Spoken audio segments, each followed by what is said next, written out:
Hello friends, tricks for all students में आप सभी का एक बार फिर से स्वागत है। दोस्तों, आज की इस वीडियो में हम India's foreign policy in a globalising world के सिलेबस को देखेंगे। देखो दोस्तों, 6 सेमेस्टर पॉलिटिकल साइंस ऑनर्स का एक डीएससी सब्जेक्ट है इंडियाज़ फॉरेन पॉलिसी।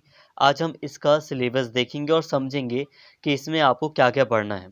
तो देखिए दोस्तों, डायरेक्ट अगर बात की जाए तो इसमें आपको कई यूनिट्स पढ़नी है, जिसमें से जो आपकी पहली यूनिट्स होगी, जो पहली यूनिट है उसमें आपको भारत की विदेश नीति, एक उत्तर औपनिवेशिक राज्य से एक महत्वाकांक्षी राज्य। अब इसके मतलब को समझिए। देखो, भारत की विदेश नीति में आपको समझना है कि आखिर वो कौन से तत्व हैं जो कि भारत की फॉरेन पॉलिसी, विदेश नीति को निर्धारित करते हैं। जैसे कि भारत का आकार इतना बड़ा है, भारत के 2 पड़ोसी देश भारत के शत्रु रह चुके हैं। तो ये सारे जो तत्व हैं वो डिसाइड करते हैं कि भारत की विदेश नीति ऐसी-ऐसी होनी चाहिए। भारत लंबे समय तक गुलाम रहा ब्रिटिशर्स का।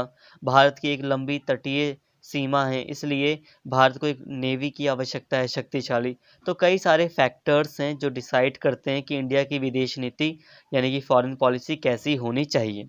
तो इसमें ये पढ़ना है आपको फर्स्ट यूनिट में। इसके अलावा भारत की गुटनिरपेक्षता की नीति को आपको इसमें पढ़ना है। ठीक है, कई सारी बातें आपको इसमें पढ़नी है और ऑलरेडी मैंने वीडियो बनाई है जिसमें मैं आपको सारी चीज़ें पढ़ाया है।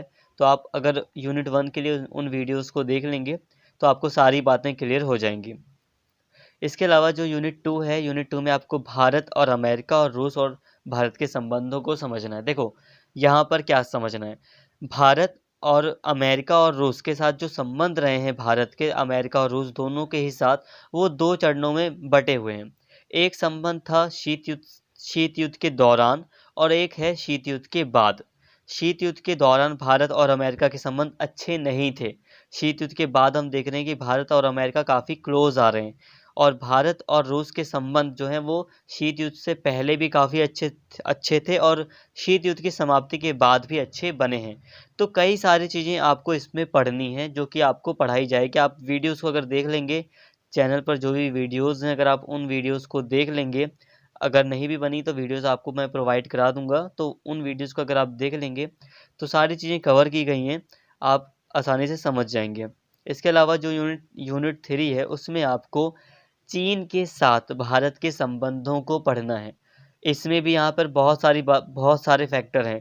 तिब्बत की समस्या है, तिब्बत का जो इश्यू रहा था बहुत समय पहले, उसको पढ़ना है। भारत और चीन के बीच शुरुआती संबंधों को पढ़ेंगे। फिर 1962 में जो वॉर हुई थी, लड़ाई हुई थी, उसको पढ़ेंगे इसमें। उसके बाद फिर एक लंबे समय तक दोनों ही देशों के जो संबंध थे वो शांत हो गए, मतलब दोनों ही देशों ने अपने राजनीतिक संबंध बंद कर दिए थे। राजदूतों को भारत ने अपने राजदूत को चीन से बुला लिया था 1962 की वॉर के बाद, युद्ध के बाद।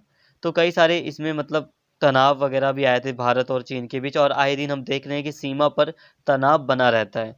तो इसके रिगार्डिंग कई सारे इसमें आपको कई सारे छोटे-छोटे टॉपिक्स आपको इसमें पढ़ने हैं यूनिट 3 में, भारत और चीन के कॉन्टेक्स्ट में। इसके साथ ही भारत और दक्षिण एशिया। भारत और दक्षिण एशिया को आपको यूनिट 4 में पढ़ना है। इसमें क्या पढ़ना है? इसमें आपको पढ़ना है कि भारत के संबंध दक्षिण एशियाई राज्यों के साथ, देशों के साथ कैसे हैं। देखो, दक्षिण एशिया में पाकिस्तान भी आता है, बांग्लादेश भी आता है, नेपाल भी आता है, भूटान भी आता है, अफ़गानिस्तान भी आता है, श्रीलंका भी आता है। तो इन सभी के साथ भारत के कैसे संबंध रहे हैं, कैसे संबंध हैं, इसको पढ़ना है। स्पेशली मैं आपको सजेशन दूँगा कि आप पाकिस्तान वाला ज़्यादा अच्छे से पढ़ के जाना, क्योंकि दक्षिण एशिया में जो जिसके साथ मेनली जो भारत क्वेश्चन आता है आपके एग्ज़ाम में, वो पाकिस्तान से रिलेटेड आता है कि आतंकवाद को के कारण भारत और पाकिस्तान के जो संबंध हैं वो अच्छे नहीं हैं। तो पाकिस्तान को ज़रूर आप इसमें पढ़ना। इसके अलावा यूनिट जो 5 है उसमें आपको व्यापार, पर्यावरण, सुरक्षा, रणनीति के संबंध में भारत की वार्तालाप की शैली। देखो, अब भारत पर्यावरण को लेकर क्या दृष्टिकोण रखता है विश्व के मंच पर। जब विश्व का मंच आता है, यानी कि विश्व में कोई भी बैठक होती है, कोई भी समुदाय, मतलब जब सभी देश बैठक करते हैं, तो भारत अपनी बात को पर्यावरण से संबंधित कैसे रखता है, पर्यावरण के मुद्दे पर भारत क्या कहता है, व्यापार के मामले में भारत कैसा दृष्टिकोण अपनाता है, इन सभी चीज़ों को, इन सभी बातों को आपको पढ़ना है। ठीक है। सुरक्षा रणनीति। देखो, अब भारत हमेशा से ही अब लगातार हमेशा ही सुरक्षा के लिए क्या कह रहा है कि आतंकवाद जो है वो विश्व जगत के लिए एक खतरनाक चीज़ है। विश्व के लिए सबसे ज़्यादा जो खतरा है आज, वो आतंकवाद से है विश्व को। भारत हमेशा ही हर मंच पर यही कह रहा है। तो ये सारी चीज़ें आपको इसमें पढ़नी है। WTO वगैरह को भी इसमें आप पढ़ सकते हो, क्योंकि व्यापार है ना, तो उससे भी क्वेश्चन आते हैं। यूनिट 6 में आपको समकालीन बहुध्रुवीय विश्व में भारत, देखो आज के टाइम पर भारत की क्या अहमियत है, भारत कितना शक्तिशाली है, भारत, इन सभी चीज़ों के बारे में पढ़ना है आपको। इसके अलावा ब्रिक्स के बारे में, ब्रिक्स एक संगठन कह लो जिसमें रूस, ब्राज़ील, भारत, चीन शामिल हैं, और इस संगठन के बारे में आपको काफ़ी कुछ पढ़ना है।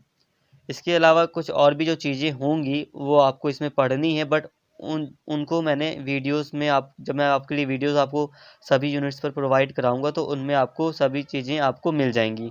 तो अगर आप इनकी वीडियोस को देख लेंगे इंडियाज़ फॉरेन पॉलिसी की, तो काफ़ी बेटर तरीके से आप अपने सिलेबस को कवर कर पाएंगे। तो दोस्तों, उम्मीद करता हूँ आपको सारी बातें समझ में आ गई होंगी।